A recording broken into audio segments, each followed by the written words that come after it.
Hot. Ooh, hot. Ooh, I burned my hands on that, on how fresh this viewing was for Hans. That he... Did you really just like roll credits and hop in the call? Yeah. Nice. All right, so we have... So mine's been marinating a bit. Mine was like my lunch break. I watched it. So this was like middle of the day today. When did you watch the movie, Aaron? I watched it yesterday in 2 installments. I watched the first 2/3 in one sitting, and then I had to go do something, and I came back and watched the last third. So wait, where was the break? Where was the intermission? It was as Casey Ryback was building an impromptu bomb out of rum and broken glass. Oh my god. And lard or whatever and it lard. was. No, it was coconut. It was. Oh yeah. It was that's right. Even cocoa butter. Okay, wait. Oh, okay, hold on. We're skipping. This is my fault. We're skipping ahead. We're skipping a lot. Yeah, we didn't do an intro yet. We had to do an intro. Well, this one, Hans has the lead on the intro. Oh, that's true. What an honor for such a terrible movie. But you can't check your 6. It's kind of like, taking a screwdriver to a gunfight. What's happening? Just like on top. Welcome back to Steven See It All, our endeavor to watch every current Steven Seagal movie throughout the rest of this year. I'm Hans. I'm Aaron. I'm Zach. Nice really to see slow you response all. time from Zach. Nice to see you all this week. We'll Zach. fix it in post. Still Zach. We'll fix. No, don't fix me in post. Everything I say is perfect. So this one, we're talking about Under Siege 2, Dark Territory. Real quick, they're on a train this time. Wait, real quick, do we think, I really want to know what you think for the premise of this, do we think that they learned the actual real-life term Dark Territory for, like, the communication blackout on railroads, and they said, okay, we're setting the movie on a train just because of how cool that term is? That's my kind of speculation. I 100% think that's exactly what happened. That they did not plan to do a train, but they learned this term Dark Territory, and Steven Seagal said that's got to happen. Yeah. I wouldn't be surprised. It's the same thing as the first one, except the only...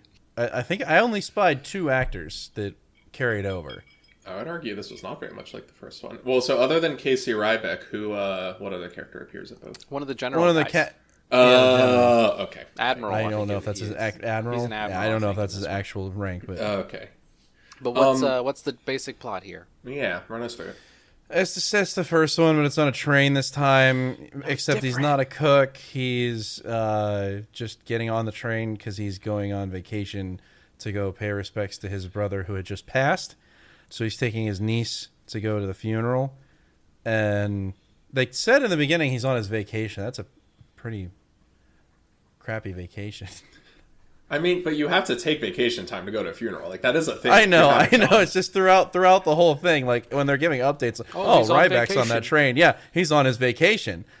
Yeah, I guess. No, he's on his way to his estranged brother's funeral. Yeah. No, it's very nice. Taking his niece there. They had a little heart-to-heart. It was pretty cool, I guess. And then, for some reason, out of nowhere, we learn that his niece's favorite food is cake, and he has been granted just full access to the train's kitchen car, whatever you call it. They don't say her favorite food is cake. He's making her favorite type of cake. I need you to understand they did not say her favorite. I really wasn't paying attention. He's making her favorite microwavable cake. That was the other thing I noticed. That was in my notes. Is the third note that I have is that they give him just full access to the dining car, full access to the kitchen, just because, just for fun. They don't know him. He has no credentials on this train. He's just a guest. Cool. But they just he's just that cool. They just let him in there. And then he sets the microwave timer for 15 minutes, closes the door. Which, and that's that. They never even come back to it. Never come back to the cake. I do kind of wish we saw that, at the very end of the movie, he pulls out the cake and he's cake's ready. I wish. The only other thing of note is that the bad guy, instead of trying to buy or steal and sell missiles, he has somehow a satellite that can cause major destruction. An earthquake laser. Yeah, that's a better way of putting it. An earthquake laser. I'm kind of upset. You're really not. You're not selling. I wasn't into it. I didn't really care. You're not selling how rad was boring. this premise is. Okay, let me hold on. Let me take over. Okay, because here's maybe I'm in the minority here. Maybe this is just me. Maybe this is my hot take. I actually really liked this one. Really? No, This is by a country actually- mile my favorite Seagal film. I thus had a far. great time. Wait, what? I had a Yes. great time. Yes, absolutely. This is your favorite so far? 100%. Not even Probably a debate. not my favorite, but definitely like top 3. I'm not going to say it's actually better or the best. It's probably comparing it at least specifically to Under Siege 1 in any technical or artistic, measure, Yeah. it is worse. It does everything. It's not the same movie. It does a lot of similar things, not as good, but I had way more fun with it. It's very fun. I because had fun here's- the whole okay. time. I was irritated One the day. entire time. One day. Movie trailer voice. Terror. So actually, I can't do the movie trailer voice for more than just the one day. And even then, I can't really do it. So let me sell you the vision in a more positive spin, not in this begrudging, groaning, angry. Maybe you Terrorists should have done the intro to Terrorists this one. have hijacked a train because for some reason, if they hijack a train in order to hijack a military satellite that is so secret, not even the U.S. government knows about it.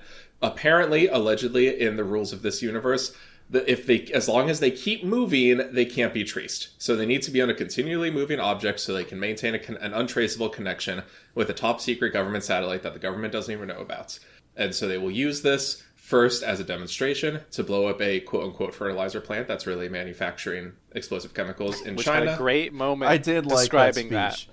that. I was a really great liked that speech. speech. That I was will great. say. That was great. Then, just for shits and gigs, he gets paid $100,000 to blow up. It's an earthquake laser that he 100 million. uses to... Oh, 100 million, sorry. An earthquake gun that he uses to explode a plane flying in the air, which is very funny. I guess he just like vibrates it Yeah, until so hard it until explodes. it just shatters, I guess. And honestly, I would have thought it's like, oh, the vice president's on there or something. No, it's just some guy's ex-wife that paid him Yeah. to do it. And Some then really he rich guy's threatens ex-wife. to destroy the entire even eastern says- seaboard.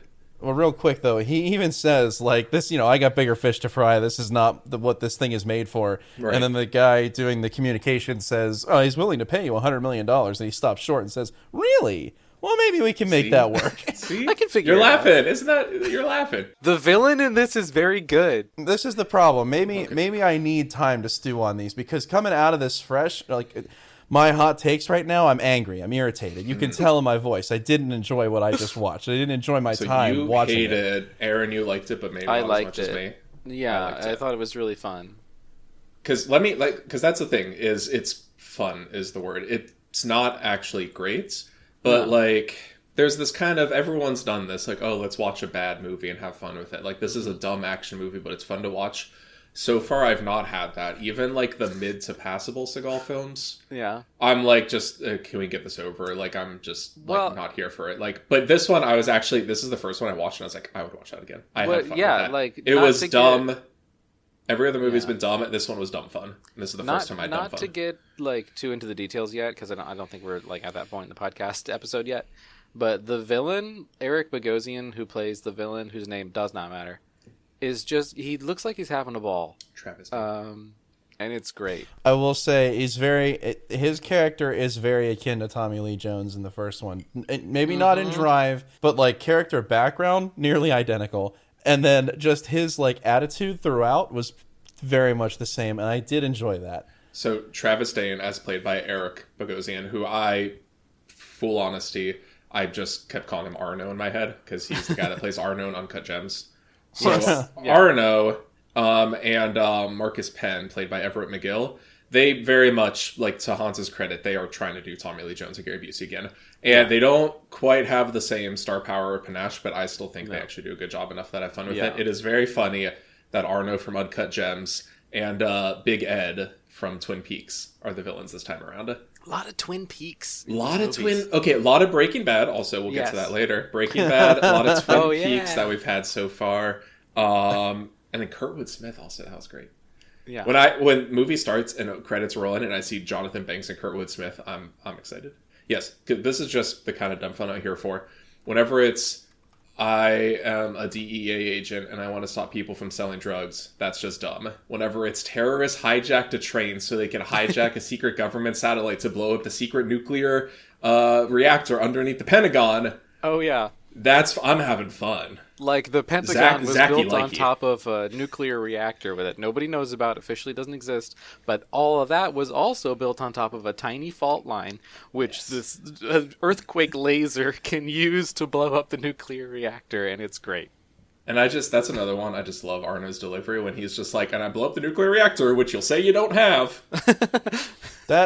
It's the same thing as his speech about what we were just talking about earlier. Yeah. The speech about the fertilizer plant? It's the fertilizer plant that they know, or that we know is actually a nuclear facility, but they know that we know. But I can't replicate it. It's a weapons plant. We know that it's a weapons plant. They know that we know that it's a weapons plant, but we pretend not to know that it's a weapons plant, and they pretend that they don't know that we know that it's a weapons plant. Yes, flawless. Hans, how can you hate this movie?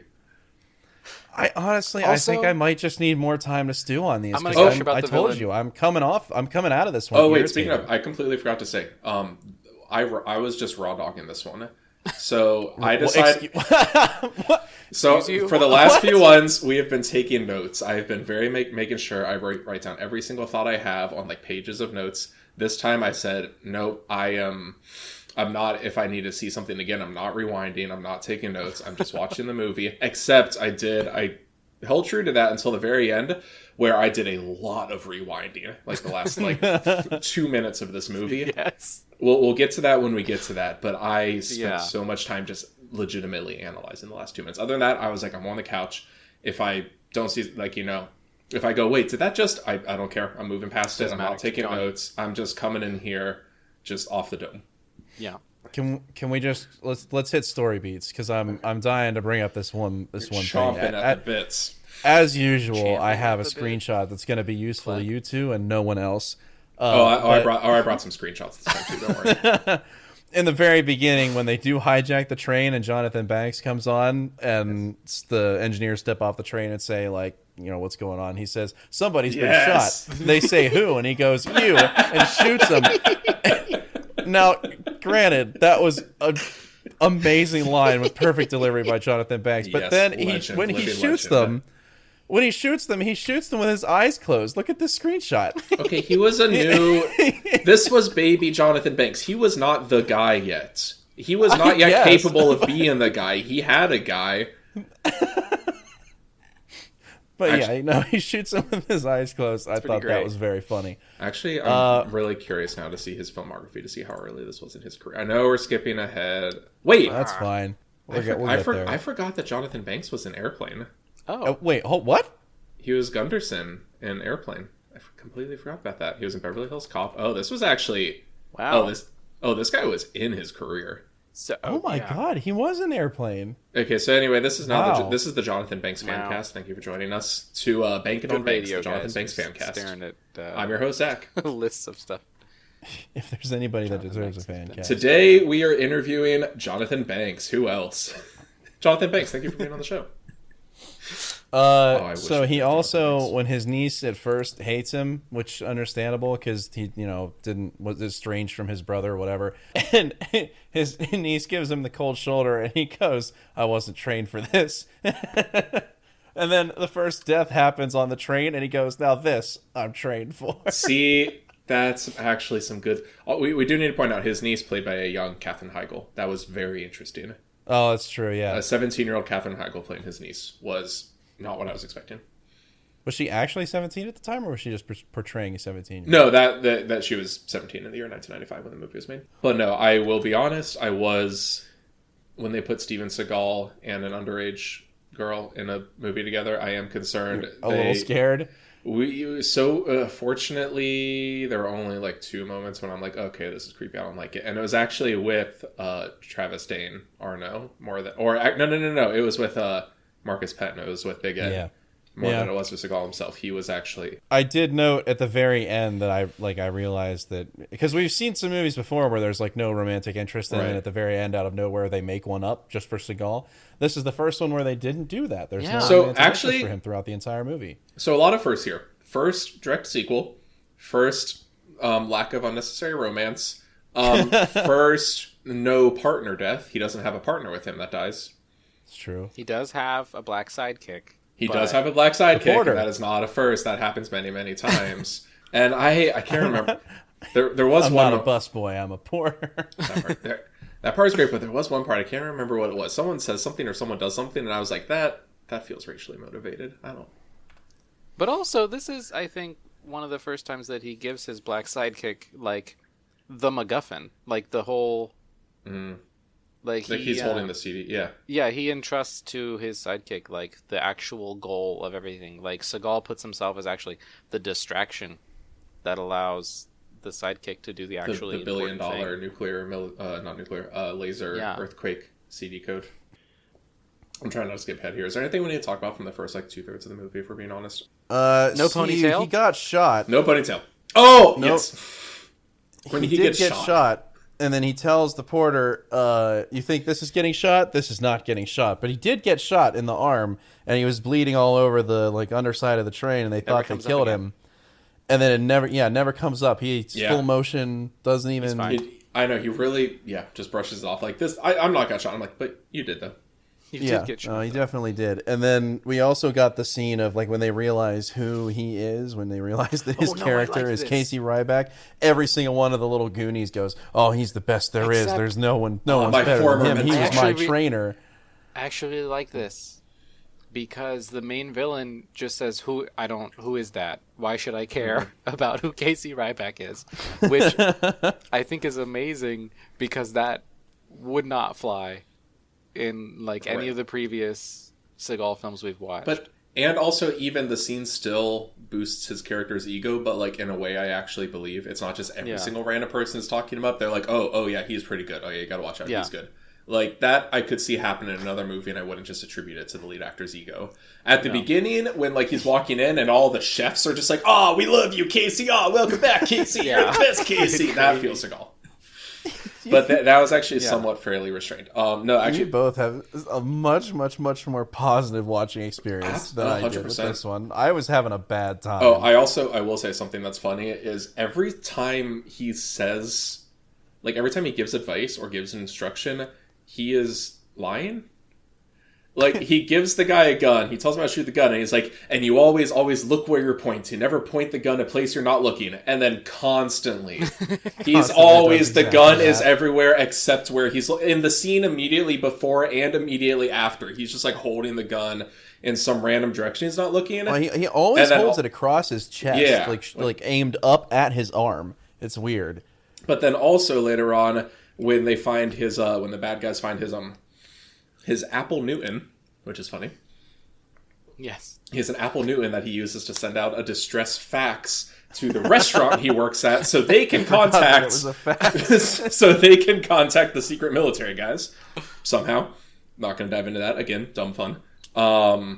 They're going through and they see his recipes and Arno's like, "Ooh, that one looks good." And then they get to, what was it? Casey's tips or Casey's tactics or something. It's his memoirs. No, well, but he writes little but it's not really memoirs. It's not on this day I was born and then blah blah blah. It's tips. He's writing pro tips to himself.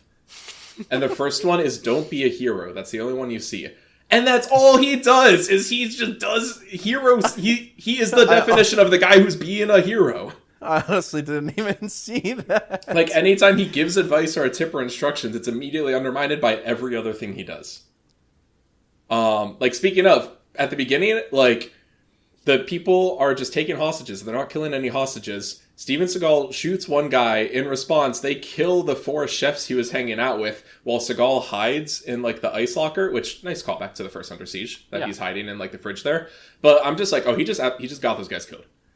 He got them killed while hiding. Get down, and then he hides somewhere else. And they just get gunned down. But I'm like, locks the door behind him. If you just didn't kill that one guy, if you just hid but let them take hostage, you just definitely got those guys killed and acted like you did, because you were being the hero. This is why they tell you don't be a hero, because you just get 4 other innocent people killed.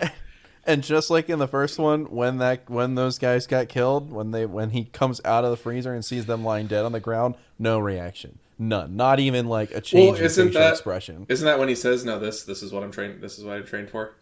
Oh, was it? You know what? It might be. Okay, but he doesn't even. There's no remorse. He was just palling around with those guys. These guys were cool. Yeah, and he's they're dead now. Whatever. I don't have emotions. I just care about my niece, and that's it. He can turn it off. He can turn his his I emotions guess. off. So that's actually, those are my only notes up until a lot closer to the end. Fair. No, when he's making the bomb, out Yes. of lard or whatever. It's not What lard, was it's it? coconut oil. Coconut. Coconut oil and Coconut rum. oil He and makes a rum. pina colada bomb. The porter, Bobby says, "What are you doing, man?" And he goes, in the most dry delivery I have ever heard from Seagal in all of these movies so far. He goes, "What am I doing? Oh, I'm making a bomb." Except, okay, here's the thing that gets The me. worst delivery of that line. What am I doing? Oh, I'm making a bomb. And here's the thing, though. What I felt about that scene is, if there's a simple way to do something, why would you choose the hard way? He mixes liquor, coconut oil, and lighter fluid, but then like somehow puts he uses like a pager as a timer, so it's like a bomb that goes off with a fun little message.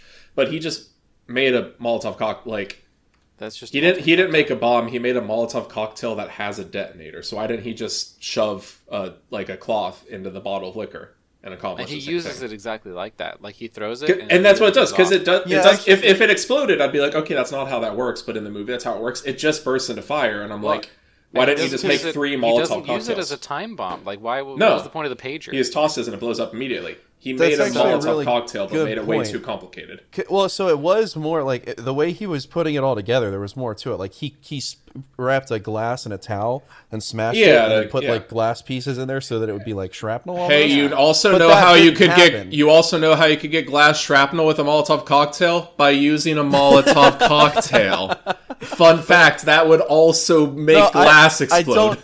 I'm not disagreeing with you. I'm just saying, like, you're right. Like he no one put gets a lot hit of with work shards into of this glass. thing They just catch to on make fire. it into like a timed bomb, and then he didn't use it as a timed bomb. He just chucked it and it exploded. And the Thinking glass about- didn't do anything. Thinking about this whole sequence though, when he's like making this bomb at the bar, it makes me think. Like I think one of the reasons that this movie works for me is that Seagal has in total probably like 20 lines in this whole movie. Yes. Yes. Like And he like says probably almost right. nothing. and 10 It's of a those lot are of him climbing back and forth on the outside of the train and not talking. And 10 Yeah. of him are him trying to talk to his niece, and his niece like being a 17-year-old girl not wanting to talk to him. Yeah, he has like a short conversation at the beginning with the other cooks. He talks to his niece like 3 times in the whole movie, and it's like Actually, it's the porter. 5-line He definitely conversation. talks to the porter the most often. Yeah, he but talks to they the porter. actually- Bobby. He But kind he- of comes across as somewhat human in this, actually.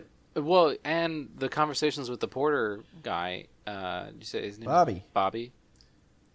Bobby Zacks. Yeah, Bobby Zacks. When he's talking to Bobby, it's almost all instruction. So like he just explains, yeah. Here, this is what you're supposed to do. Right. And, like he gives the sidekick his instructions, and then they go off and do their separate things, and he hardly talks at all. And I think That that does help. really works for Seagal. And If he speaking doesn't of, have to when we talk get- much. when we get to the end, he doesn't give a dumb villain speech. No. Actually, I was giving you Hans. The more I think about this, the more it is like the first Under Siege, because it's literally like the same exact knife fight. But I would argue, I was actually so upset. This is skipping ahead a little bit. I'm sorry. In order to not skip ahead, what happens is, like I believe Hans said, he walks back and forth on top of a train a lot. There's a lot of very bad green screening anytime like one of the like windows or doors on this train is open.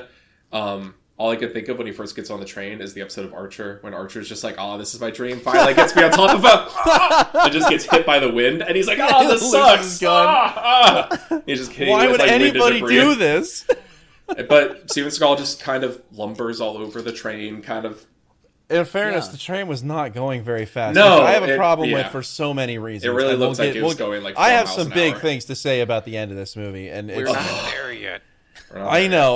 But there's not like a whole lot of nothing happens in between. Yeah, that's what Like happens. there's is he the kinda beginning, lumbers and then over, there's a yeah. whole lot of No. Seagal walking back and forth on a train. The villain gets to banter with his henchmen. The villain also gets to banter with the Oh. military's top brass, which is great. When he sends the France backdrop and he sends the little Yes. video, and he's talking to him over the video. That You're part's right. pretty Like You great. know what? a I'll- Zoom I'll call take with it the back. France You're right. background. It's pretty great. Yeah. Because I'm not gonna lie, Arno is actually like a pretty fun, charismatic villain in this one. He's very fun, and Definitely, that's why I like- equate him to what Tommy Lee Jones's character was in the first one. Is very much the same vibe. Well, and like there are like disagreements among the henchmen, and they kind of bicker and banter back and forth, but the main villain, Travis Dane, he has the upper hand. Like, he does this thing a couple times where he'll like feed the henchmen's lines back to them. Yeah, it's pretty great, actually.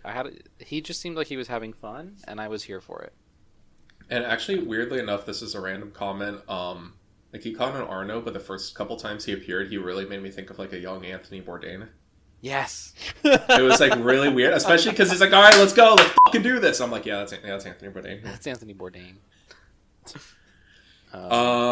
Is there anything else kind of in? There is kind of in that whole sequence when he's just one by one taking out all the different people. This is getting towards the end, but not quite the end yet. We do have one of my favorite Seagal lines. I have two that I really like. Should I go ahead and share those, or should I save this for it? No, go ahead, because I'm almost confident you're about to say what's next in my notes. When the woman is in the bathroom. Yep. Yes. Okay, because actually this, like, I'm not gonna lie, I no shame in my game. This got an uproarious laughter. I laughed very hard. Like, I laughed so hard. So there's a woman in the bathroom, and the guy with the gun, the bad guy, is like, she's one of the hostages. He's like, "Okay, now hurry up in there. You've had your 2 minutes." Which, first of all, do not rush a lady in the bathroom. Come on, let's have some class here. But she's coming out, and not her entire breasts are exposed, but her cleavage is exposed. And she says, "I'm sorry, I broke my bra." And then Steven Seagal comes out from behind her and just, like, chops the dude in the neck. And he says, "Tits to die for, huh?" But the way she delivers the line, like, this was ultimate storytelling. Like, I think this was actually the best storytelling moment in this movie, because of the way that she delivers her line. Because she comes out, she doesn't just say, "Oh, I'm sorry," No, she comes out, she grabs the top of her shirt, pulls it down a little bit, and says, "I broke my bra," and then Seagal comes out and chops the guy. But just the way she delivers the line, like, I immediately thought they had a conversation about this, right, and she hated this idea, and but she's like, "I guess this is what we're gonna do. This means you're gonna save my life." He says, "I'm Casey Ryback," and she goes, "Oh, the legendary Navy super soldier, Casey Ryback." Okay, of course. And then so she gives the line, that he gave her, in just the best way. Just like, "I hate this. This was a bad idea." You can tell he was all about it. You can tell he was like, "Yes, this is genius." Yeah, because everything I do is genius. Yeah, and she hated it, and I loved it. Wait, there's something. I love the way that she gave that line. Oh, there's something else relatively on I was going to say, but it slipped my mind, so my apologies. But I will say, I have in my notes. Okay, one thing that we missed. When Casey Ryback shows up for the first time, we get like a slow-mo moment and this musical swell, as if we're supposed to be like super excited that Casey Ryback is back. I mean, it is his one good movie, and then so we're remembering not the last movie, but the movie before that, where someone decent. No, what I was going to say, I mentioned it's just her cleavage, not the actual breasts. I do need to point out that this movie literally starts off like the first scene of this movie. Oh, like the first 30 seconds. That they hook up the spy satellite, and the guy is looking at a beach, and they like zoom, enhance, clear up the image, and it's a woman on the beach with her breasts out, and nobody makes a comment like, "Hey, dude, you can literally focus on anything else." But they're just like, with how good this camera is on here, the targeting system will be great. Like, this amazing spy satellite we have that not even the government knows we have is so cool because we can look at tits from space. Also, there's like a lady there. Who is like watching, and obviously, like, she's obviously upset by what's going on in the room. And then, okay, this was kind of amazing actually throughout the movie. This happened a couple times throughout the movie. She just gets like thrown off the train at one point and dies. Like, we need to talk about right before that is actually a legitimately, like, I don't want to use the word heroin, but when they have a superheated needle that they're going to stab each other, like the person in the eye, to make them give up information. That's actually like, that was pretty cool. Up. That was pretty cool. Yeah, it was. And they threw her, the other guy that she was with. They threw him off first, and they just like chucked him off the train and then shot him as he was falling. Yeah. They didn't really show how that ended. She landed in rapids in a river, which like, most definitely would have resulted in death. Yeah. But they definitely, like, it was almost made to seem like maybe she could have survived. Otherwise, they would have just shown her falling on the ground. Right. But, you know, of course, Well, we never came back to it. I mean, when I was watching, I'm going to be honest, my first instinct was like that Seagal was going to like save her and like she might be his love interest or something. Like I was trying to figure out how he saves her. Instead, he just watches her die and he's just like, darn. Heck. Beans. Not again. Wait, go ahead, Aaron. I did think it was kind of cool that in this movie, like, major characters just kind of die partway through the movie. And the villain actually does, like, harm important people. Mm-hmm. She's one of the people who worked on this project and things. And we do need to give the background. Off the train. There's a man and a woman who worked on the project. So then they're taken hostage by this guy who was... We should point out, Arno he worked on this project. This is how he knows how to hijack the satellite. I can't believe he just forgot this till now. He was like fired and he's disgruntled. He created it. He didn't just work on it. He was like the main brains behind it. Like the lead programmer on the whole thing and stuff. So it's on this train are two of the other people that worked on the satellite. So he's getting revenge on them. They are in a relationship. Probably my least favorite line in the movie, the most disgustingly egregious line in this entire movie, is that this workplace, they're a couple. This is a workplace couple here. They're in a relationship. They're on this train together, having sex, and like when the train when they first start taking over the train, like it shakes, like, you know, during the beginning of the takeover. Oh, God. And they're having sex, and the guy goes, "What was that?" And she says, "It's called an orgasm." And I hated that line so much. Matt Reeves, why did you do that to me? I know there were two script writers here. I'm blaming Matt for that one. I don't know how, I just know. But when she says it's called an orgasm, terrible. I hated that line. So the guy, you know, because he's getting the information. He needs the codes from them, but it's also a little personal. So he has the superheated needle in their eye. But I also need to point out the actress Afifi Alaoui. Yes. She is like, I don't even think she's named in the movie. She's just one of his mercenaries. It's just this woman who's one of his mercenaries. Female mercenary. It's actually really weird though. On IMDb, it just says female mercenary. I don't actually know what it said in the credits. On Wikipedia, it says Fatima, the sole female of Penn's mercenaries. She might have a name. It's not said in the movie. But she only has like 3 lines. I don't even think she has a line. I don't even remember her talking. She's like stone cold in this movie. But she is amazing. She's the one that shoots him when he gets shot but doesn't get shot. She shoots him and says that she got him. Like she has a line that says she got him. And then when she's chasing Bobby up the ladder on the helicopter, which we haven't gotten to yet, right? She says something to him about like, you know, it's like just a throwaway line. But like, it's pretty great. He's got all his goons, which are just movie goons, and she shows up and just immediately has the screen presence. Like I was actually like this. She's legitimately amazing. She's like one of the best parts of this movie, and I looked her up, and she just has like 7 acting credits. Yeah, like almost nothing. And like Afifi Alaoui, like please, I need to talk to you. I need to know more about this because you were probably the best. She's also, I should point out the reason I thought of this. She's the one that's holding like the superheated laser, and she is just stone cold, like putting this, I keep calling it laser, the needle like into their eye, and you feel like her facial expression in every scene is just perfect.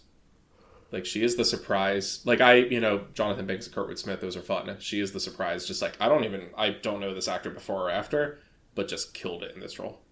Yeah, I can get on board with that. I think, do we need to go ahead and... I had one note that I wanted to say. Early on in the movie, I wrote down, I love how everyone states exactly what's happening and why at all times. That is honestly pretty helpful to a movie like this. Like, everyone explains what they're about to do, and then they do it, and then they explain to you what they did. It's really funny because actually just yesterday... I was reading a book, and this guy talked about his advice for public speaking is tell people what you're going to say it, and then tell them what you told them. And it's literally, that's what they do. Yes. Was there a certain thing that happened that made you think of this? Was there something you want to highlight? Or? Oh, it was after Casey thinks that his niece, Sarah, is drinking, and so he goes to the bartender and says, what is in her drink? And the bartender's like, oh, it's nothing. Actually, I do have to give credit. That was kind of a fun line, because he's just like, oh, the 17-year-old with a really bad ID or something like that. Like, I thought that was... Yes, yeah. It was kind of funny. And so he goes over to her and like tries to have a conversation, and it just goes really badly, and she's really rude. And so he gets up and goes back to the bar and orders like a real drink.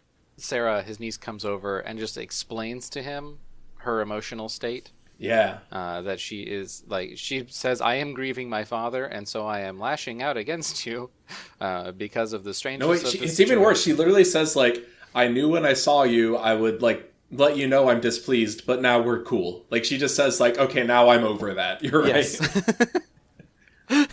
Yeah. And for the rest she's of the talking movie, about, I got this this is the Navy cross around my neck. It's for my cool uncle. He's got like all kinds of cool crosses. Yeah.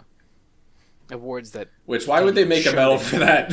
Why would they make a medal you're not allowed to show? They would just give him the honors. Do they have like another secret medal making facility below the regular medal making facility in the Navy? Right, it's right next to and then a nuclear reactor below that. Although, speaking of, this is the very, very end of the movie, but he does actually, I know for a fact, he does wear his Navy whites. He wears his actual uniform for this one. I was so excited about that. He finally, at the end of the movie, last shot of the film is wearing his whites. And I will also point out, this is a smaller one. This is very funny early on, but when he and the porter first team up, he makes some comment. He's just like, take that white uniform off, or something like that. That felt like an intentional like reference to it. Before we go too far down the rabbit hole of like people who worked on this movie, let's talk about this finale. Oh, the finale! Oh my god, yes, the finale. Oh, it's so bad. I love it.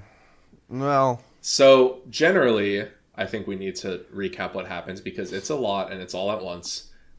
They decouple the train cars that the hostages are on, so they're fine. They're safe. They're free. Yeah. There's a helicopter flying in to pick... Oh, so it was very weird watching this, honestly, living in Pittsburgh right now in mid-February. I don't know when this episode's going to drop, but in mid-February of Pittsburgh right now. Oh, yeah, this was like really timely. They decide to, the main villain, Arno, he says like, don't worry, we're going to get off at the next place. I've got an escape plan. But what he doesn't reveal is the escape plan's like just for like, the higher-ups. He does like, a Dark Knight, like Joker thing. Yeah, I was thinking about that the whole time. Okay, actually, side note. Did anybody else think that like they did not ask for enough money? Yeah. This was also... Like they're talking about the Pentagon. Okay, I did the math, though. When they asked for $1 billion, calculated for current money, that is $1.98 billion. It's about $2 billion they asked for in today's money. That doesn't seem like a lot for what they're doing. It doesn't seem... Like to sink the entire eastern seaboard, they ask for like 1/20th of what Twitter costs. I hate that's a comparison that you can draw. I don't want to mention the man himself that bought it, but while I was watching, that's all I could think about. Is I'm like, what you asked for is how much Elon is like losing on Twitter every single day for hijacking a satellite and destroying the entire eastern seaboard, killing like millions of people. Even if it were just the Pentagon, Pentagon, just the building, $1 billion. That's more than $1 billion. The government probably says, "Oh yeah, sure, yes, absolutely, take it." We have $1 trillion budget. Like honestly, $1 billion is a lot, but the whole time I'm just like, I was picturing like the Dr. Evil. They're like, wait, that's nothing. That's not nearly enough. That's actually not that much. Because like $1 billion is a lot, but I'm like, for what you're doing.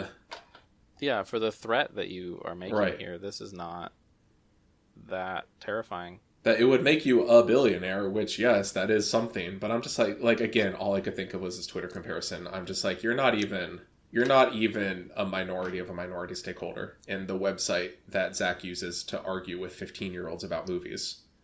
And that's what you're going to blow up the entire East Coast. Zach should really stop doing that. Take it from my cold dead hands.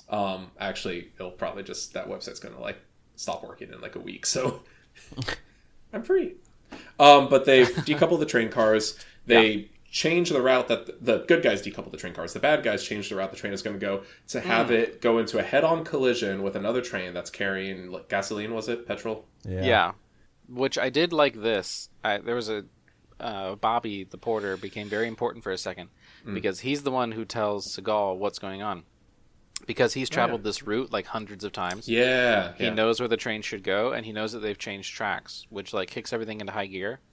And I thought that was actually kind of a cool moment that Seagal relies on the expertise of the people who are assisting him instead of just happening to in other Seagal films. I would have expected him to just train shift knowledge. Yeah, he would. This isn't the routes. Yeah. Actually, before we went on this, I memorized the entire train route by looking at the transit map. Right. So I know exactly where we. No, he's Bobby looks outside the window and says, "Oh, we usually pass on the other side of this town." Yeah, that felt like an actual we've changed tracks. Moment. Yeah, I thought that was kind of cool. But yeah, it was very competent weird writing. I thought that was cool in a Seagal movie. And it was just very weird, like I mentioned, for two of us living near Pittsburgh, that an hour away from us, an hour northwest of us, the big East Palestine, Ohio train derailments. Which, interestingly enough, so I I have this problem where sometimes I'll say things, but I'll say it with the same tone. I'll say serious things with the same tone. I'll say like non-serious things. So when this like first happened, I mentioned this to my wife Sarah. I said like, "Oh, did you know I heard about the derailment?" And she like didn't realize I was talking about a real thing. And I was like, "Oh no, like the disaster, like the really bad thing that's going to poison like half of the country, like that thing." But I just kind of said it with like the same casual tone. I just like say like, "Oh yeah, you know, talking about this movie on the podcast tonight." I'm just like, "Oh yeah, you hear about like, you know, the train that derailed?" Like, that was just an interesting conversation to have. They're on that track. The government is trying to simultaneously get control of the satellite again to self-destruct it, which I guess they had the whole time. They're trying to self-destruct the satellite because blowing it up with a missile before it didn't work. That was another one. I can't remember where this reference comes from. I want to say it's like Futurama or something. I can't remember where it is. There's some TV show where they try to like blow up a dangerous satellite in space and they miss. And they're like, wait, what did we hit? And the other person's like, you just took out HBO or something like that.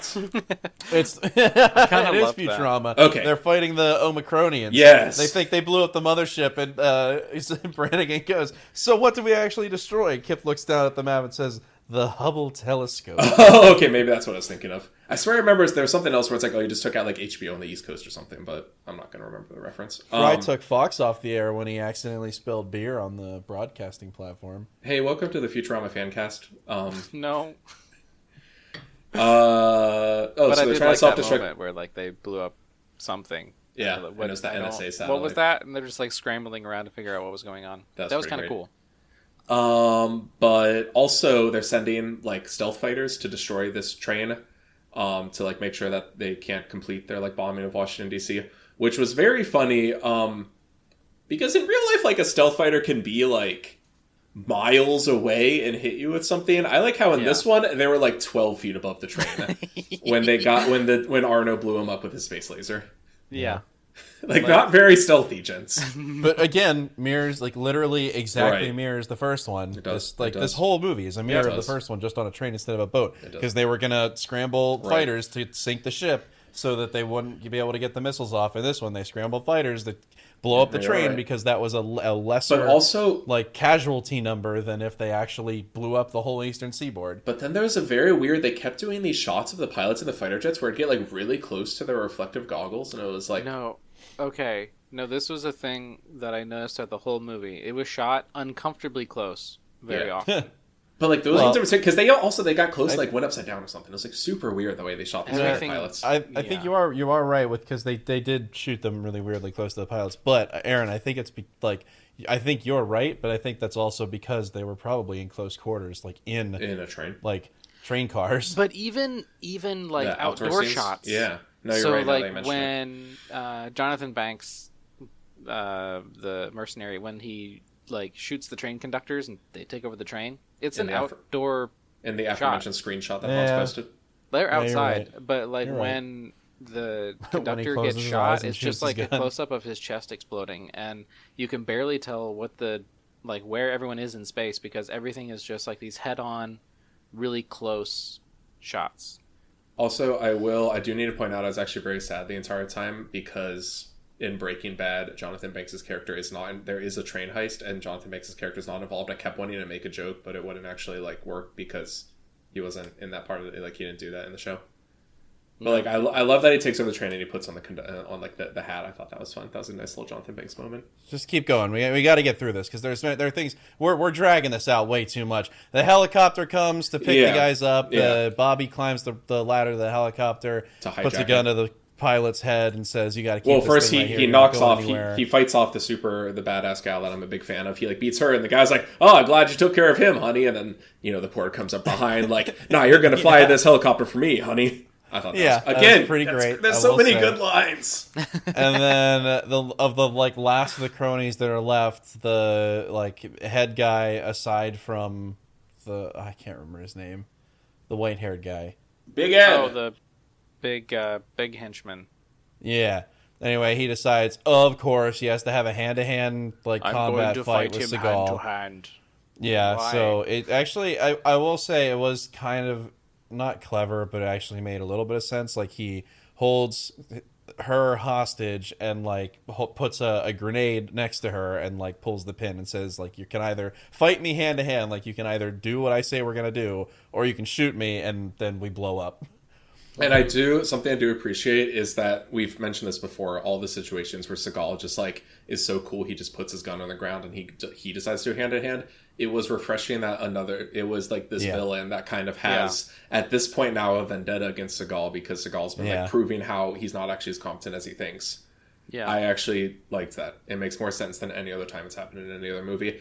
They have a knife fight, which I was so ready to say was better than the first Under Siege knife fight, because it actually starts off decent, but then it becomes whip, whip, whip, whip, whip, just hands moving for no reason. Yeah, like the first 3 seconds of this knife fight gave me. I'm like, oh, okay, and then like the first 2 exchanges with the knives, I'm like, oh, is it gonna be like an actual knife? Nope, never mind. But then he defeats the man in the kitchen, and this has probably my second favorite line in the movie when he says, "Nobody beats me in the kitchen." I'm sold. I'm sorry. I'm riding the fun train here. That's what's happening. Yeah, I guess. I get you. Like I'm coming around, but then this is where it all falls apart for me. This is where literally it all falls apart. Because the guy running control of the webs of the satellite and everything, he packs up his gear. He is getting prepared to climb the ladder. Seagal busts in after he killed the other guy and rescues his niece, and he says like, so there's no way to shut this thing off, and the guy says no, like it's gonna happen, there's nothing you can do about it. So Seagal shoots the briefcase that he's holding, that I guess is it's a laptop. A laptop. It's a laptop with a walkie-talkie like taped to it.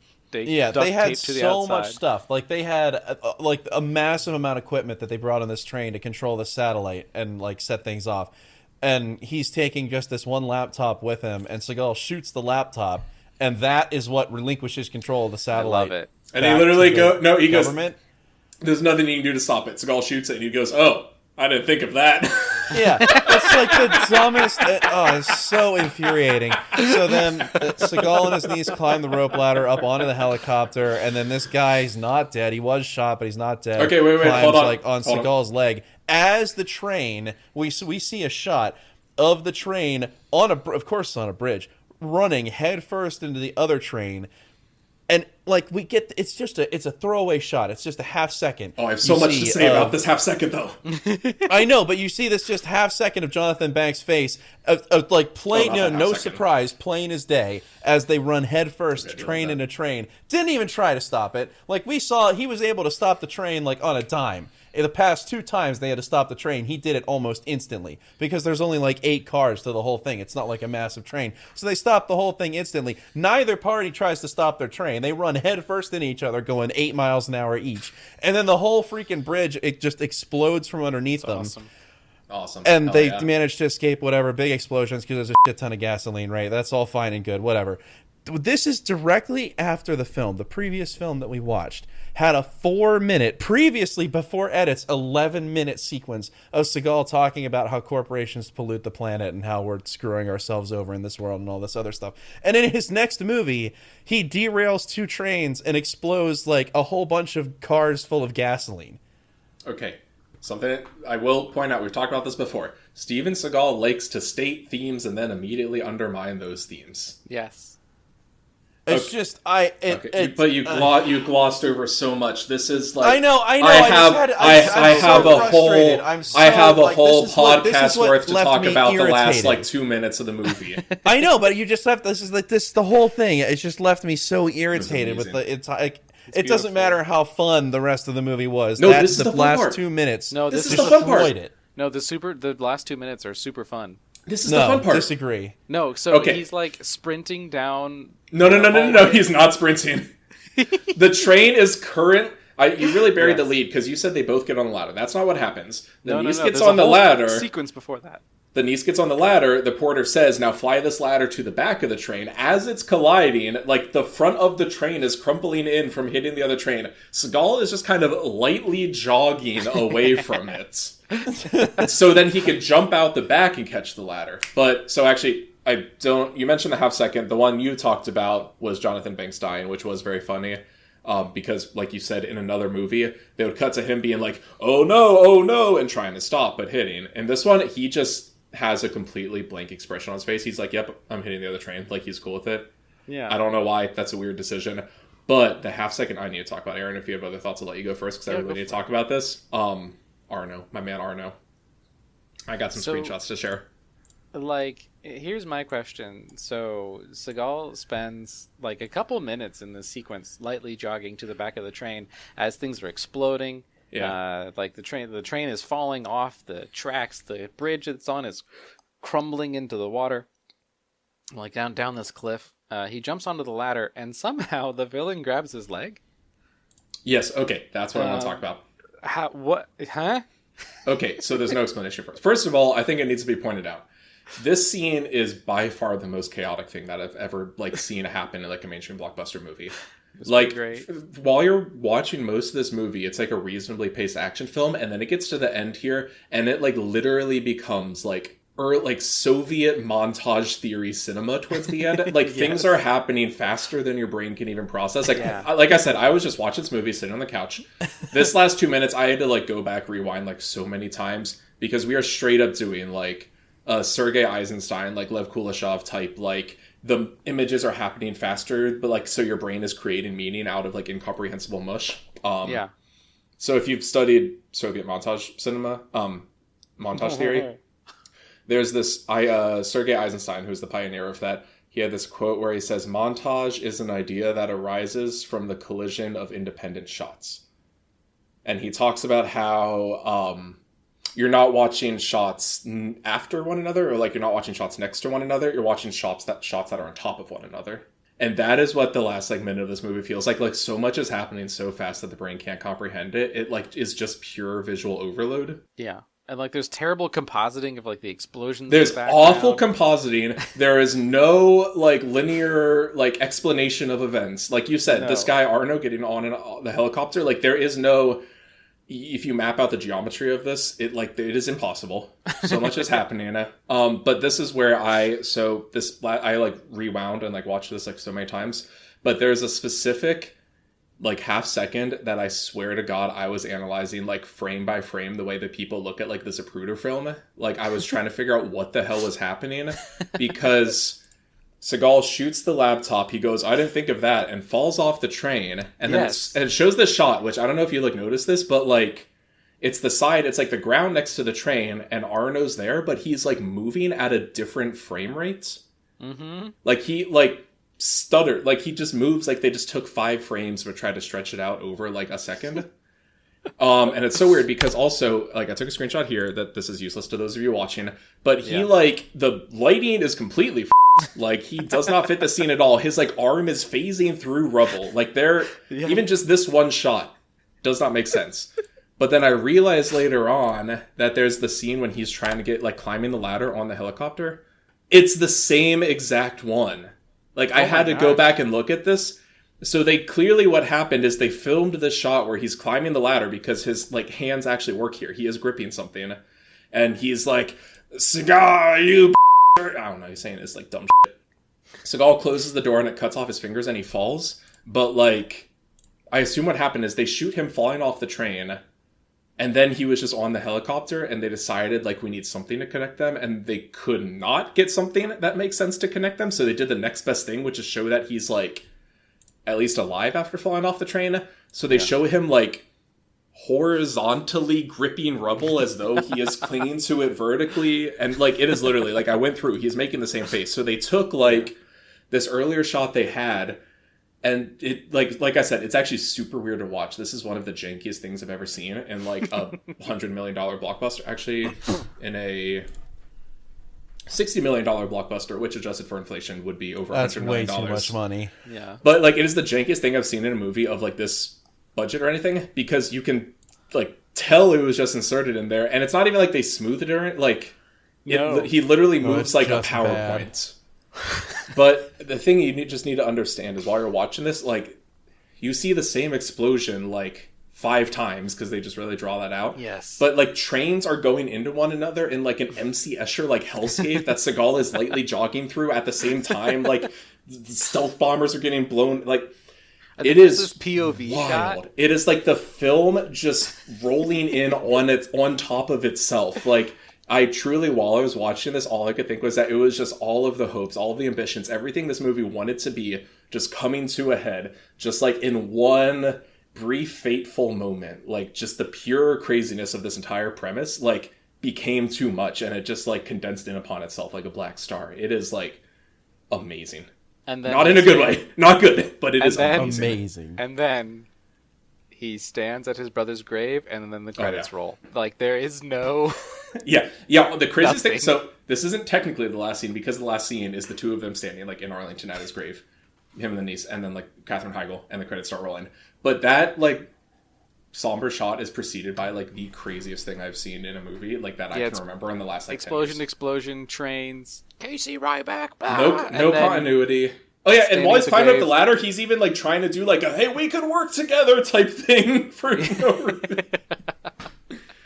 And I love hard cut to standing at the grave, and then the credits roll, and I just laughed uproariously when the credits started to roll. You see, like they blow up they self-destruct the satellite. Like there was a 1 second cutaway of all the important like bigwigs like self-destructing the satellite, hearing the hostages are safe and just like cheering.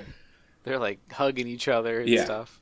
Kurtwood Smith is having this big victory moment. It's honest to God, I missed all of this. I was so irritated by so everything. good. okay. You should go back and rewatch like the last 5 minutes. I must have just blocked it out because I was just so frustrated. You didn't block it out. Like the moving images here were moving and cut together faster than the human mind can process. It is literally visual spectacle. It is overwhelming. So this brings me to something that I looked up because I was fascinated by this because so on this edition of Let's Look at All the People Who Worked on this movie. Yes. Oh yes. Usually we're looking at actors, but I had such problems with and just such a morbid curiosity into how this film got put together that I needed to know who the principal editor was. Wait, okay, I'm looking at his page now. This is wild. Oh Michael Tronick. Yes. Who, before this movie, had done a few things. Streets of Fire, Beverly Hills Cop 2, and then he goes on to do... He was the editor for Meet Joe Black, Remember the Titans, Scorpion King, Mr. and Mrs. Smith. Hold on, don't skip over Blue Streak. That's a pretty good Martin Lawrence. Blue Streak. Okay, hold on. Martin Lawrence, Luke Wilson.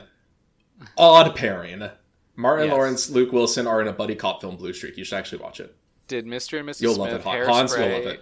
He did a couple concerts, which that makes sense. He did a Miley Cyrus and a Jonas Brothers concert, Bedtime Stories, Green Hornet. He was not the main one, but he was an additional editor for Iron Man.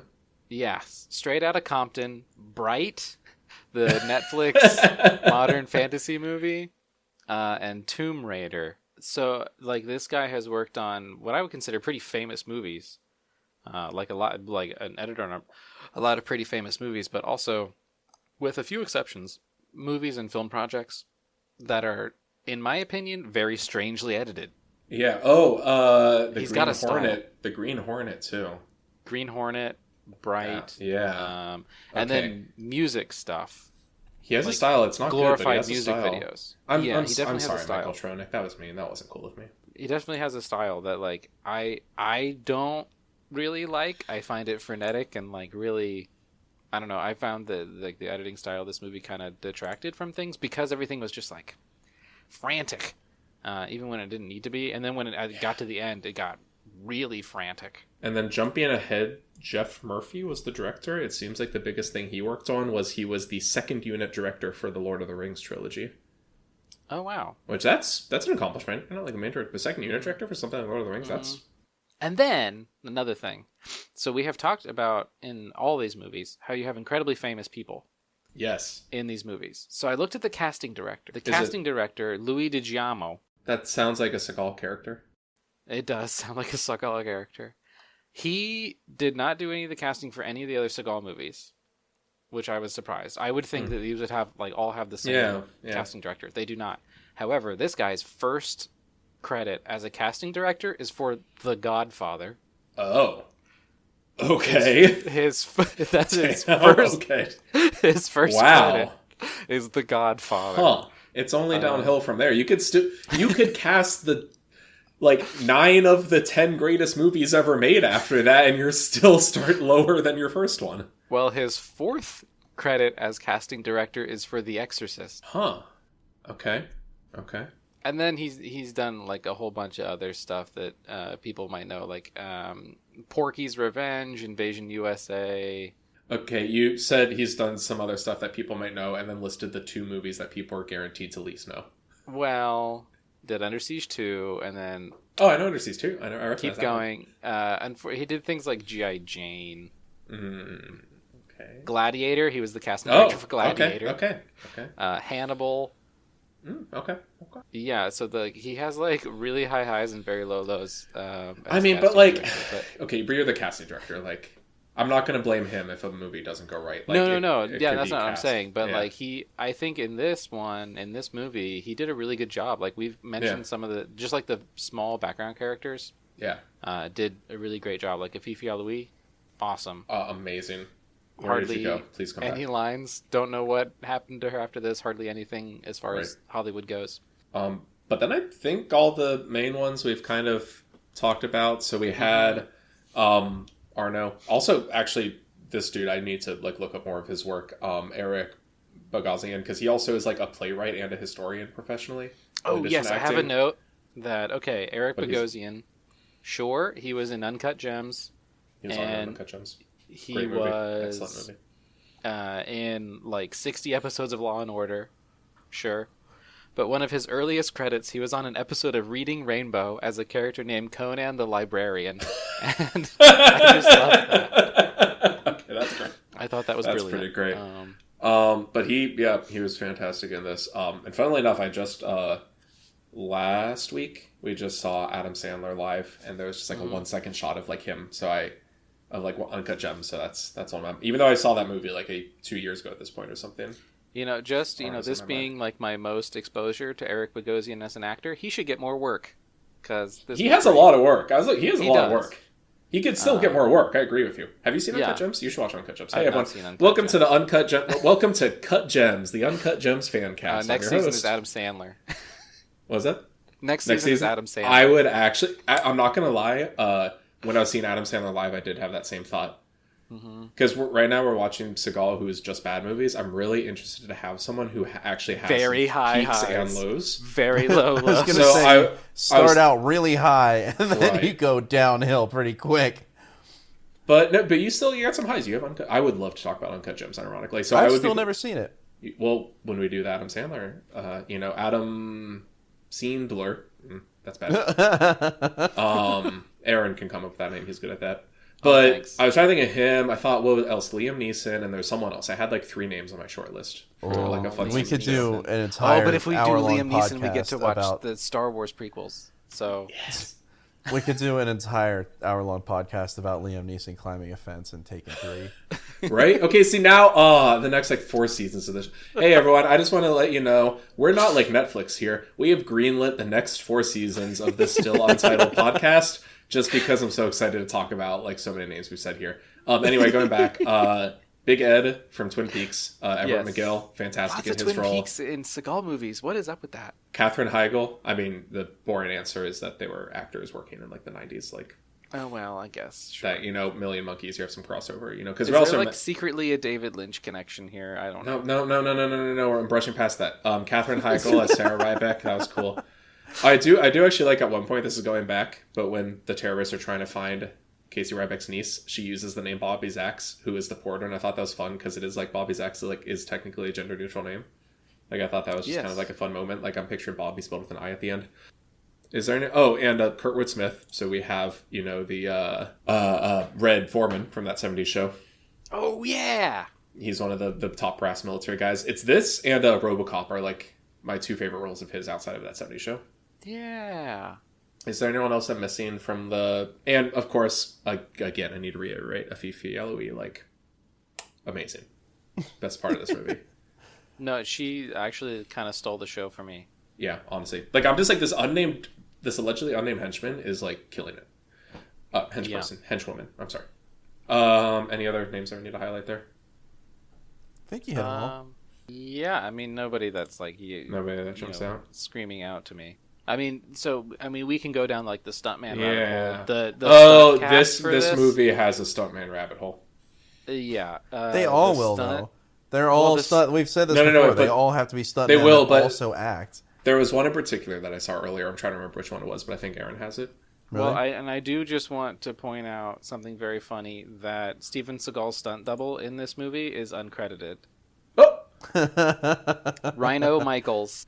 Oh, come on. That According guy, to that IMDb. was probably the hardest working guy in this entire movie. Give him a credit. Which, okay, Wait, is Steven Seagal trying to insinuate that he did his own stunts? Really? Just wait until we get to his later movies, and the stuntman switch is so obvious because they don't get someone that's actually his weight. They have like a skinny stuntman with Steven Seagal's clothes on, and then it swaps back to Steven Seagal, who's easily 60 pounds heavier. I have another below the fold, another crew member that I wish to mention. Oh, yes. So we're watching. We get to the very serious, salute at the end. His estranged brother. The credits are rolling, and it starts playing this song, a kind of soulful, very an interesting song. And the song is, I realized, like the credits at some point, it's saying "After the Train is Gone," and I'm like, oh, that's kind of fun that they found a song, this kind of like soulsy, bluesy song about like a train. Like that's very fitting. So I have to look it up because I'm like, oh, I wonder like who wrote this, like where they found it from. It was written for this movie. They did not find a song about trains for the credits of this movie. They wrote a song about trains for the movie. And when I say they wrote, I mean Steven Seagal wrote. That's Wait, was this from one of his albums? This wasn't from one of his albums. As far as I can tell, this is just on the soundtrack for Under Siege 2. This wasn't like another... the end credit song, it's not the only writing credit. There's like 2 or 3 other people credited with writing it. But Steven Seagal allegedly contributed to writing this After the Train Has Gone song that plays over the credits, and I'm actually like upset to report that like I was like enjoying the song when I looked that up. I didn't even listen to it. As soon as the credits started rolling, I shut that down. I was so irritated with this movie. Can I go down one stunt rabbit hole? Sure. Yeah. Why not? So I have discovered. No, we're not allowed to talk about the movie on this podcast about the movie. So the fight choreographer. So not a stuntman. Not a stunt performer, but the fight choreographer, so the one who like planned out all the fights in this movie, Clint Cadena. Clint, you did a bad job. No, okay, hold on. No, he was working with what he had. Give my man Clint some credit. You take that back about Clint. One of my biggest notes was that they can't create any kind of choreography. A second. You try to make Steven Seagal knife fight. Clint is about to totally redeem himself. Clint is about to totally redeem himself. So first, keep my man's name out your mouth, Hans. He was a stunt double in 69 episodes of 21 Jump Street, the original show. Before he did Under Siege 2, the good times. He was a stuntman in Point Break. Nice. Batman Returns. Nice. And The Last Action Hero. Nice. He was the fight choreographer for Demolition Man. Nice. The Crow. Nice. He was a stunt performer on Speed. And then finally, he did Under Siege 2. Hey, Speed was a good movie. Shut up, Hans. And then, so that was 1995. 1995, he did Under Siege 2 and Nick of Time. He goes on a 4-year hiatus and then comes back as the martial arts choreographer for The Matrix. Yeah. Well, obviously he learned some things between... Apologize to Clint.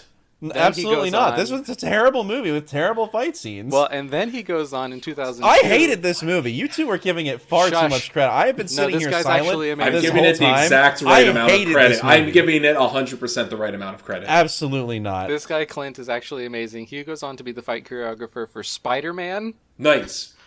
He's a stunt performer in Minority Report. Nice. Oh, we gotta watch Hans. He did. I've never seen Minority Report. I know you need to watch Minority Report. Nice. Okay, well, Blade Trinity is less nice, but Minority Report, Hans. Minority Report. Watch Minority Report. And fight choreography for Spider-Man 3. I'm really glad. The fight choreography was good in that one. Say what you will about Spider-Man 3, the fight choreography was not bad. It was good. Good job, Clint. What was his last name? Cadena. Clint Hedina, I'm really glad you found your stride and became a very successful, very talented stunt coordinator. No, I need to point out, have to say, you missed your mark on this one because this movie sucked. No, but I need to point out he had movies before this with good fight scenes. He didn't learn. He had movies after this with good fight scenes, but also before. He was doing the best he could with what he was given. I would like you to make Seagal do an effective fight scene, Hans. See how fucking easy it is. And it's amazing that he Clint, did this. And I stand by you. Just looking at the timing here, I'm your biggest fan. So just looking at the timing here, from 1987 to 1990, he was doing nothing but 21 Jump Street. Wow, that's like I should go back and I should watch 21 Jump Street. Then he was a stunt performer in like a couple things, and he was in at least 2 or 3 things every year until 1995. He did this movie and then just went on a 4-year hiatus to do this. He just needed some time to reflect. So Zach, you might be right. He was just like, "Oh my god!" He's like, "Oh Jesus!" Is Steven this? Seagal is making Do I really? my career? Do I really want to work in this industry? But the next thing he does, I find this amazing. He does this movie, goes on a 4-year hiatus. Like he has been working on at least one project every single year since 1987. Respects. It is 1995. He like goes away for 4 years, comes back and does The Matrix. Right, my man. He went and he hardened his resolve so he could do his like best work yet. Yes, yeah. I'm with actually people that could actually do the work with like Keanu Reeves, who also not always the best actor. I'm sorry, depending. You have to. Similarly, I'm not gonna say not the best actor. Similarly, you have to make sure you're utilizing his strengths. He's not Keanu Reeves the does best at certain things very lines. well. Yeah. Well, he can deliver lines if you give him the right lines. He can deliver, "I'm thinking I'm back." If you give him the right lines. Fair enough. But he is excellent at the rest. Yeah. Yes. Play to his strengths. Oh, I got so heated that something I was going to say there. Oh, I don't know. Have either of you seen the film Nope, the recent Jordan Peele film Nope? I did not, no. There's this one character who's like a film editor. It's really disappointing. Hey, welcome. Hey, everybody. Welcome to Yep, the Nope fan cast. I'm your host, Zach. Okay, hold on. If you're going to do a Nope fan cast, I think Yep is actually a great title for that. That is a great title for a Nope fan cast. But it was snubbed for the Oscars in general in a lot of ways, but specifically it is like a movie about movies, and they will give every movie about movies at least some kind of pity nominations. I actually need to double check. I'm not sure if that's true for Babylon. Babylon deserves some nominations as a movie about movies, but Nope is a movie about movies. Babylon deserves so much more than it got. Hey everybody, welcome to I didn't think the title such for that a one. Maybe it's on movie. the Babylon fan podcast. It's an outstanding movie, but it released around the same time that Avatar 2 released, and that waste of time Hey everybody, ate up all of the news and the press, and it's just so disappointing. Hey everybody, welcome to La La Land was kind of mid, and I never saw First Man, but your other stuff's pretty good. The Damien Chazelle fan cast. Today we're talking about Babylon. Fantastic movie. Fantastic movie. But in Nope, there's this character who is a film editor, and there's this one scene where you meet him early on, and then the next time you see him, he's just like in his chamber, this I'm not gonna call it a man cave. He's just like in like this really cool, like his house is just like dope as hell, and he's like just, I assume like editing, but you just see him like watching through this footage of like animals killing each other, like apex predators fighting, and it ties into the themes in the movie. But he's just like sitting like in this like dark room, just like watching footage of like tigers fighting each other, and it's like the like coolest, most just like sigma male like moment like ever. Like this guy is like my hero. But that's what I just picture is after Under Siege, that this guy just like retires to his cave. Clint just retires to his cave, and he's just like watching footage, but it's just like dudes like punching each other, like just sitting there, just like refining, like honing his craft. Because he does like a one for them, one for me thing, and he's like just preparing his return. But he needs to just like just chisel his body into perfect fight choreography for the next 4 years so he can do Matrix. That's what I think happened. I just find it's amazing. I find it amazing that the next thing he does is The Matrix. Does he do all 3 Matrixes or just the first one? Just the first one. Oh, okay. He got out well. Again, that was good. There's nothing tarnishing his name. No, just even Spider-Man 3. Oh my god! When I was in like middle school, high school, I rewatched like the final fight from Spider-Man 3 on YouTube like 100 times a day. Like, got to give him that. It was rad. That is the one indisputably great part of that movie. But like Matrix is a movie that not only like has good fight scenes, but for many people like that's their favorite part. Right. Like also like not even just like the best part of the movie, like literally redefined Hollywood fight scenes. Pretty great. Like he was a pioneer in what fight scenes became for the next like 10 years.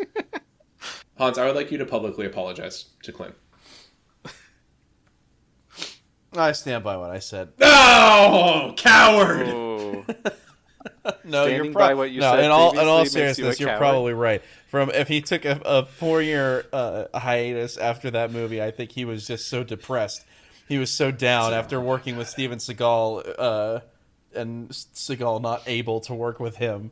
But also, wait, was he a stunt? He was the stunt choreographer, or was he the stunt person on this? He was the fight choreographer for The Matrix. You also have to... No, on this one, on Under Siege. Oh, on this, he was the fight Under Siege. choreographer for...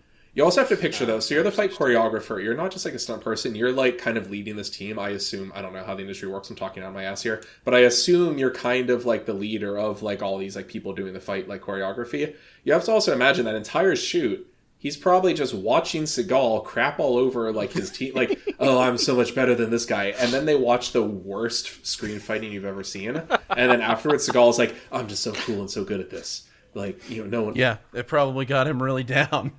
Yeah, and that was not a great experience, I'm sure. They had to continually watch a man face plant onto his own ass while talking about how great he is. Face plant onto his own ass. I said what I said. It was clever. You don't have to repeat it. Well, if you're like Steven Seagal, you'd have to. Oh yeah, he does have to repeat something if he thinks it's clever. So yeah, I'm gonna be honest. I don't even know what kind of like star rating I give this. Like, I feel bad actually giving this like more stars because in like by every measure, it was not as good. This would be one of those that you would give it a like, even though it had really low star rating. Oh, yeah. For me, this is a 2 stars. Liked it. Yeah. No. I'll give it like 2.5 or 3, but like liked it. I would by far. This is the only one so far that I'd actually be like excited to rewatch. This is a 1.5, maybe less. I freaking hated it. Like, this took me by surprise that it happened this early. This whole time, I'm hoping for like so bad it's good. I'm hoping like this movie sucks, but like it rules, and I had a great time watching it. We are how many films are we in? 7. Like I didn't think it would be the 7th one. That like on the 5th one, oh, it's actually a pretty decent movie, and then the 7th one, like I'm having a good time. This actually rules. Like, I'm glad you're there because I'm not. There. I don't know, Hans. I don't know if you're going to get there to like Special Sniper Ops or Asian Connection. Like, it might be a while for you. I'm sorry to say. I just want if you didn't have fun here, I don't think you're going to have fun for a while. I just want to say we are 15% of the way through this project. That's heartening and really disheartening at the same time. That's actually fairly impressive, but also really depressing when that means there's still 85% to go. I'm sorry. Oh, I'm sorry. That does seem like a lot. That's you put it that way, that hurts. Like, when we got 5 in and we were 10%, I was like, hey, this is pretty good. We're 5th of the way through. But then when I think about it now, and I'm like, oh my god, we still have like a depending on your grading scale movies left. But I'm like, we still have like possibly a B+ worth of movies left. And we still have it's you're right though. It's gonna be a while before we get to like the pump them out every year garbage. Yeah. So although enjoy it like now. straight to DVD crap. Enjoy it now. Yeah, but we have. It's really hard when it sucks as bad as this one did. Are we watching Executive Decision or no? Because that's just a supporting role. I can't remember. It was extra credit, I believe. That was an extra credit. That's for the Patreon. So we have the Glimmer Man, Fire Down Below. Oh, we only have 2 more before it's direct to video. Oh. Really? We have Glimmer Man and Fire Down Below, and then the Patriot is direct to video. And then, or any of the ones where he stars, or like, any of them not direct to video after that. Yeah, you have Exit Wounds and Half Past Dead. Don't say they're direct to video, at least in Wikipedia. And Ticker specifically says limited release, so it did have some. There's a couple limited releases. Like, it definitely seems he's doing the shotgun approach for a bit there. Like, they're doing like 10 movies and like 2 of them will get a theatrical release. Mm-hmm. But then it hits a point where they're all, except here when we get to the end, like 2016 on Wikipedia, it doesn't say direct to video, but these have to be direct to video. These did not come out in theaters. Well, because that's when you get to Sniper Special Ops, and that's when you have Asian Connection and Contract to Kill, and actually Good Man's 2014. That one does say it was direct to video, but we're in the weeds here. That one I think I'm most excited for. A Good Man. Yeah. Because you really need to learn what Seagal's definition of a good man is. Ooh, and how it we is get most certainly philosophical. not a good man. I can put my philosophy degree at work there. Be like, ontologically speaking, I don't believe he is a good man in this case. Let's examine him through an Aristotelian virtue ethics lens. Oh, you're going Oh for my the virtue. God. I'm like, okay, if we go for like a Kantian approach, though, I could. Is he fulfilling his duties? Is he Right. Is he following the universal imperative here? Honestly, Seagal probably does think he is following universal imperative. Oh, I would not. I be don't shocked. think that aligns with reality, but I think that actually, if I were to subscribe to him, Can we really know like the an noumena? ethical framework, if I were to give him an ethical framework that he is like living off of, I would actually assume it's like a Kantian kind of moral imperative thing, Yeah, categorical imperative. Sorry, deontological ethics. Come on. yeah. But Not when all of us have two masters. when degrees, we- Aaron. yeah, actually, you're the only one that Aaron is the only one that has 2 master's degrees. Well, thank you. Some of us only have 1. Like, I don't know. Some of us don't have any. Oh no, we started talking about philosophy. Maybe it's time to start wrapping this up. I don't know. Do we have any other final closing thoughts? Favorite quotes? I think Tits to die for. yeah, absolutely, without a One doubt. beats me in the kitchen. What about you, Aaron? Because I loved the way that she delivered it, I broke my bra. Okay. My worst quote, the biggest thumbs down is, what was that? It's called an orgasm. That's. I hated that. I'll be honest. I've been pretty sour on this. When we were going back through, and you're like talking about each of the individual events that you found very funny. Looking back, I did get a couple laughs. Like I it's not as bad as I'm cackled. making it out to be. I honestly, God, I think I need time. I think all the rest of these I've had at the very least like 2 Like hours an hour, yeah. before. Like I've had a little bit of time to let it sit and to come up with some thoughts for us to talk about. This one I went straight from end credits, join this call, and I was so angry. So he's bad. He's like a good. Steven Seagal's a good marinade, but a bad like fast food. Well, I wouldn't. Not a good. No, that's it's the end of the not episode. good. No, let's try it again. That's the end of the episode singer. So it sounds like Steven Seagal is a good marinade, but a bad movie fast food. And I just have one last thing I want to say. Oh, well, you ruined my stinger there. Okay, it wasn't a good singer anyway. It's fine. I want justice mad. for Steven Seagal's uncredited stunt double, Rhino Michaels. Justice for Rhino. Justice for him. Justice for Clint. I can get on board with that. Justice for so many people involved in this movie. So I think, one could say that Aaron is out for justice. There it is. There we go. What's happening? Do it. That means one of us has to die.